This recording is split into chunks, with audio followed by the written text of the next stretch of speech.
Yeah, I hope so too. But the other big news over the weekend when it comes to injuries and retirements is this Adam Cole situation. Adam Cole didn't say he's retiring. Actually, kind of avoided using the word retire. I think he wants to keep the door open for a possible return down the road. But a very emotional segment at AEW's All In where Adam Cole said he's going away for a little bit and he's dealing with some stuff. And it later came out that I guess it was a last minute decision that he just wasn't feeling well. And now the big word on the street is it's concussion related.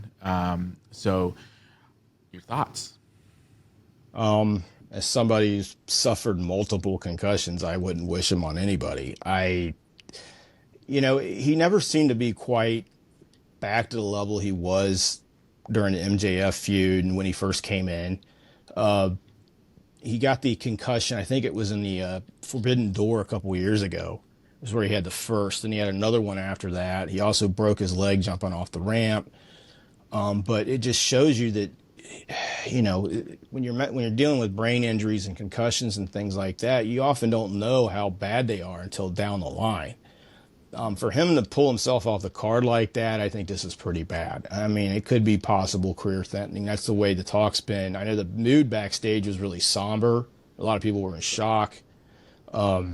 It's, but at the same time, I mean, a lot of people think he may have just, maybe got a secondary concussion or something. It wouldn't have been secondary at this point because it didn't too far away from the primary concussion.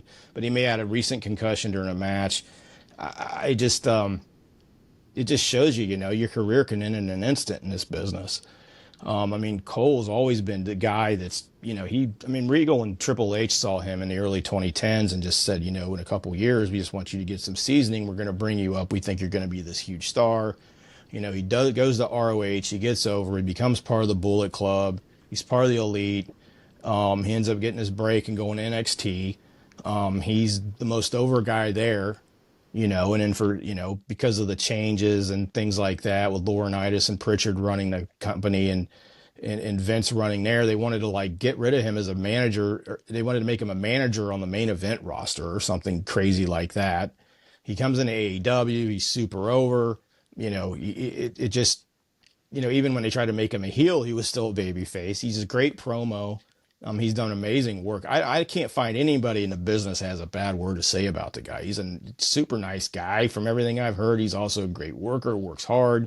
And it's just another thing of bad luck. It's just like, you just don't know, you go into that ring, you don't know if it's going to be your last match sometimes, that's why, when you see things like in the hardcore instances and, I also think I think there's different danger levels that just about every kind of wrestling you can have. I mean, a lot of people point at the high spots in AEW. I think a lot of those are less dangerous than just how tightly plotted some of the matches are in WWE. You look at their injury rates, they're the same rate as AEW has, or they're on par with New Japan in the 2010s. And it's like, man, that style. I mean, look at the guys that have tried. I mean, Ibushi's taken 2.5 years to recover, and he's not the same. Okada took years to recover.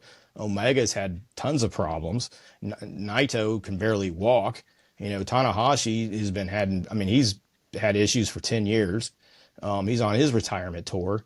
I mean, it's just, no matter what the style, there's a ton of risk. And, I hope he gets better. I think he's a guy who can be in there. He's going to be a creative force. If he wants a spot in the business, he's going to have one for his life. He's very smart. Yeah. He knows the business. He gets along with people well. He's very creative. I mean, he can do anything. He can announce. He can, he could manage.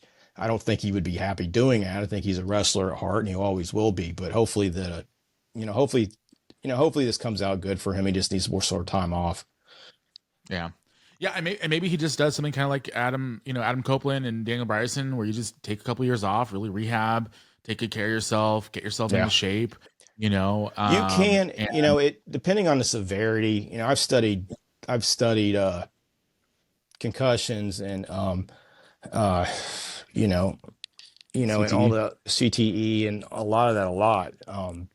But you can get better from these things. There are things you can do to improve your for good brain health that can help make things a little better as you go along. I mean, I had a really serious concussion in 7th grade, and I had a couple after that. And but through brain health and working out and good health and just, trying to, limit contact in my head and things like that and giving my body time, I was able to improve a little bit. So I'm hoping that that happens with these guys. Obviously, they take a lot more abuse than I ever have. So, but good luck to him and good luck to Rollins. Hopefully, they can bounce back from this. Obviously, I think Cole's situation's a lot more serious, but hopefully he'll be back. I mean, as you said, Danielson took a couple years off, got in the oxygen tent, and he hasn't seemed to have any major problems since. So. Yeah, I mean he's learning to take some time off as well. So I hope everything's good. I hope Adam Cole's able to recover and at least have one more run on his own terms, and hopefully get a major title run. I really want to see him as a world champion on one of the big shows. Like I think it'd be a great way to tie up his career, and I wish him nothing but the best. And obviously, most importantly, I hope that he gets healthy. That to me, if we never see him wrestle again, but he's healthy and can live a long life, that to me is way more important than any little absolutely. So with that being said, we do have some questions that we took over from Twitter. If you have questions for BJ or myself, you'll get a much better opinion out of BJ than you will myself. You can tweet them. We'll find out about that. We'll find out. Yeah, we'll see what the responses are here in just a second. Or the BJ Bethel Project at gmail.com. Send them over our way. The great thing about BJ is he also covers general sports and media as well. So if you have questions about the media landscape in general, feel free to ask those as well. I work in media as well, so I have some insight to it. And we're actually going to start with a